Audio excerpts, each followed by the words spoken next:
ज्ञानवर्धन channel में आप सभी का स्वागत है। हम देख रहे हैं व्याकरण विषय से संबंधित एवं भाषा विज्ञान विषय से संबंधित अलग अलग वीडियोज। आज के इस वीडियो में हम देखेंगे कि अल्प विराम किसे कहते हैं। अल्प विराम किसे कहते हैं?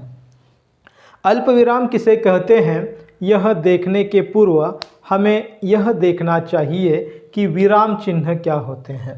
विराम चिन्ह क्या होते हैं, यानी कि विराम चिन्हों में से ही एक प्रकार है अल्प विराम। तो विराम चिन्ह किसे कहा जाता है? विराम हम सब जानते हैं कि विराम का अर्थ होता है ठहरना, अपने अपने विषय के अनुकूल ठहरना, यानी कि ठहराव वाली जो बात है उसे कहा जाता है विराम लेना। अब विराम चिन्ह के अनेक प्रकार माने जाते हैं। अगर विराम सही ढंग से दिया जाए वाक्य में तो ही वाक्य का अर्थ सही निकलता है। अगर विराम चिन्हों में बदलाव होता है या जहाँ कोई विराम चिन्ह देना है वहाँ वह विराम चिन्ह अगर नहीं दिया जाएगा तो वाक्य का अर्थ बदल जाता है और अर्थ बदलने से फिर सार्थक अभिव्यक्ति नहीं हो पाती है। इसलिए विराम चिन्हों का वाक्यों में और व्याकरण की दृष्टि से भी बहुत ही महत्वपूर्ण स्थान है। हम एक उदाहरण देखेंगे जिसके माध्यम से हमारी समझ में आ सकता है कि विराम चिन्हों का महत्व कितना बड़ा होता है। देखिए, एक उदाहरण कहा जाता है, बताया जाता है, बहुत सारे व्याकरणकार यह उदाहरण बताते हैं। जैसे बाल काटो मत बढ़ाओ, यह एक वाक्य है, यह उपदेशपरक वाक्य है।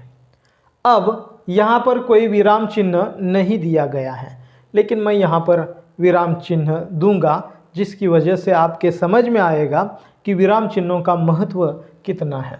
अगर मैं यहाँ पर अल्प विराम देता हूँ, बाल काटो मत बढ़ाओ, यहाँ पर हम दंडक देंगे तो वाक्य पूर्ण हो जाता है। यह पूर्ण विराम है, यह अल्प विराम है। और इस वाक्य को इस तरह से हम बोल सकते हैं, पढ़ सकते हैं, बाल काटो मत बढ़ाओ, यानी कि यहाँ पर उपदेश दिया गया है कि बाल काटो बढ़ाओ मत। अगर इसी अल्प विराम को यहाँ से हम हटा देंगे और यहाँ पर देंगे, पूर्ण विराम हम यहाँ पर ही रखेंगे, तो इसका अर्थ क्या होता है? बाल काटो मत बढ़ाओ।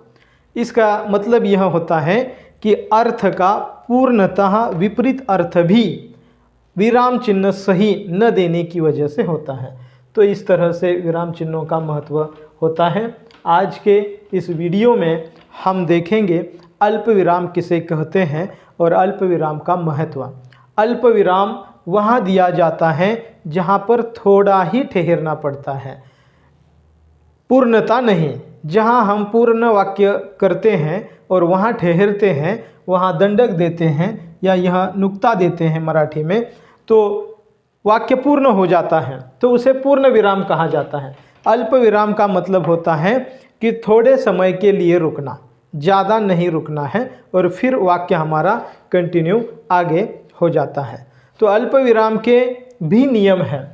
अल्प विराम का पहला नियम हम देखते हैं, वह यह है कि जब वाक्य में दो से अधिक समान पद हो, जब वाक्य में दो से अधिक समान पद हो, यानी दो पद हैं और दोनों की दोनों पद भी समान है, वाक्यों में संयोजक अव्यय अथवा वाक्यों में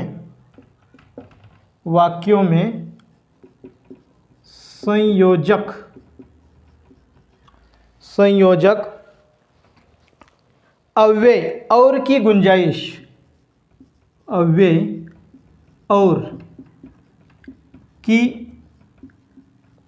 गुंजाइश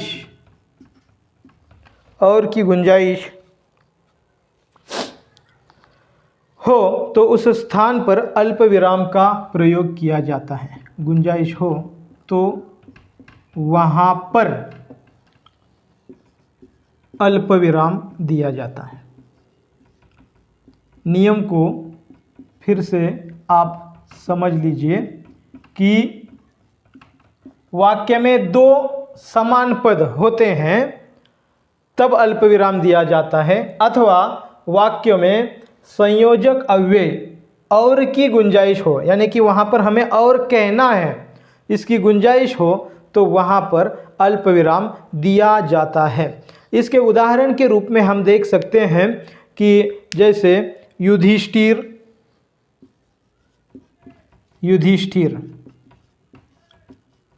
अर्जुन, तो यहाँ पर अल्प विराम देंगे। अगर दोनों को हम कहेंगे, उच्चारण करेंगे तो युधिष्ठिर और अर्जुन इस तरह से होगा। और अगर कंटिन्यू हम अलग अलग संज्ञाओं के नाम लिखेंगे तो वहाँ पर अल्प विराम। युधिष्ठिर एक व्यक्ति है, अर्जुन एक व्यक्ति है। तो इस तरह से वाक्य में दो से अधिक समान अथवा वाक्यों में संयोजक अव्यय आता है तो वहाँ पर अल्प विराम दिया जाता है। अब अल्प विराम का दूसरा नियम हम यहाँ पर देखेंगे। दूसरा नियम कि किस अवस्था में हम अल्प विराम दे सकते हैं। जहाँ शब्द बार बार आ रहे हैं, जहाँ शब्द बार बार आ रहे हैं, जहाँ शब्द बार बार आ रहे हैं और भावातिरेक में उन पर विशेष बल और भावातिरेक में उन पर, यानी कि शब्दों पर विशेष बल दिया जाता हो तो वहाँ पर अल्प विराम का प्रयोग होगा। वहाँ पर अल्प विराम दिया जाएगा। इस अल्प विराम के देने से वाक्य में स्पष्टता आ जाएगी। वरना जैसे पहले एक उदाहरण बताया कि जो कहना है वह न होकर के दूसरी बात ही लोगों के सामने स्पष्ट हो जाती है। तो जैसे नहीं नहीं, उदाहरण देखिए इसका कि शब्द एक ही है लेकिन बार बार आया है। नहीं नहीं नहीं, एक ही शब्द किसी भी वाक्य में 3 बार अगर आ चुका है तो वहाँ पर हमें, अब आगे यह भी वाक्य देख लीजिए, नहीं नहीं नहीं, मुझसे यह नहीं होगा। यहाँ पर नहीं शब्द का प्रयोग 4 बार हुआ है, 1 2 3 4।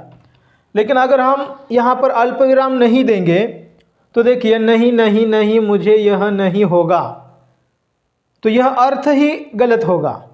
लेकिन अगर इसे हम इस तरह से लिखेंगे, नहीं नहीं नहीं, मुझसे यह नहीं होगा, यानी कि यह जो नहीं है पूर्णता नकारार्थी रूप और उस पर एक तरह से अधिकार कि मैं यह काम नहीं करूँगा, तो यहाँ पर अल्प विराम देना चाहिए। व्याकरणिक दृष्टियों से यह वाक्य सही होगा। अब देखिए, यह दूसरा नियम था कि जहाँ शब्द बार बार आ रहे हैं तो वहाँ पर भी अल्प विराम उनमें देना चाहिए वाक्य के अर्थ के अनुसार। तीसरा नियम है कि वाक्य में यदि कोई वाक्य, तीसरा, वाक्य में यदि कोई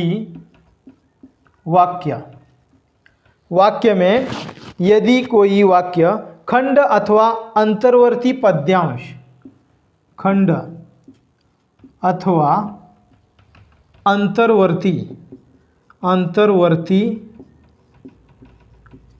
पद्यांश, अंतर्वर्ती पद्यांश आ जाए तो वहाँ अल्प विराम, आ जाए तो वहाँ अल्प विराम, अल्प विराम देना चाहिए। तो वहाँ पर अल्प विराम देना चाहिए। जैसे उदाहरण दिया है क्रोध, और उसके बाद चाहे जैसा भी हो, चाहे जैसा भी हो। और एक उदाहरण मनुष्य को नष्ट कर देता है, मनुष्य को नष्ट कर देता है। देखिए एक उदाहरण है, इस उदाहरण के माध्यम से हम समझ लेंगे इस नियम को कि वाक्य में यदि कोई वाक्य खंड अथवा अंतर्वर्ती पद्यांश, यानी कि यह पूरा एक वाक्य है, पूरा एक वाक्य है, लेकिन यह वाक्य खंडित है, खंड खंड से, जैसे क्रोध चाहे जैसा भी हो और मनुष्य को नष्ट कर देता है, यानी कि वाक्य एक ही है लेकिन खंडित हुआ है। तो ऐसे समय में अल्प विराम देना चाहिए। जैसे क्रोध के बाद में अल्प विराम आएगा, फिर चाहे जैसा भी हो उसके बाद भी अल्प विराम आएगा, और फिर आगे का यह पूर्ण वाक्य हो जाएगा। क्रोध चाहे जैसा भी हो मनुष्य को नष्ट कर देता है, क्रोध चाहे जैसा भी हो मनुष्य को नष्ट कर देता है। इस तरह से अल्प विराम के कारण अर्थ स्पष्टता आ जाती है। केवल अल्प विराम ही नहीं बल्कि जितने भी विराम चिन्ह हैं उन सभी विराम चिन्हों का अपने आप में एक महत्व होता है। इस प्रकार से आज के इस वीडियो में हमने देखा कि विराम चिन्ह किसे कहते हैं, और विराम चिन्हों में से पहला और महत्वपूर्ण विराम चिन्ह है अल्प विराम। अल्प विराम का मतलब होता है थोड़ा ठहरना, पूर्ण विराम का मतलब होता है पूर्ण रूप से ठहरना। पूर्ण विराम वाक्य के अंत में दिया जाता है और अल्प विराम आवश्यकतानुसार अलग अलग नियमों के अनुसार उसका प्रयोग किया जाता है। उसमें से 3 नियम हमने यहाँ पर देखे। मेरे चैनल पर अगर आप नए हो तो कृपया चैनल को सब्सक्राइब कीजिए। हिंदी भाषा, भाषा विज्ञान एवं व्याकरण तथा हिंदी से संबंधित अलग अलग विषयों के वीडियोज़ इसी तरह से आपके सामने आएंगे। तब तक के अगले वीडियो तक धन्यवाद। Thank you.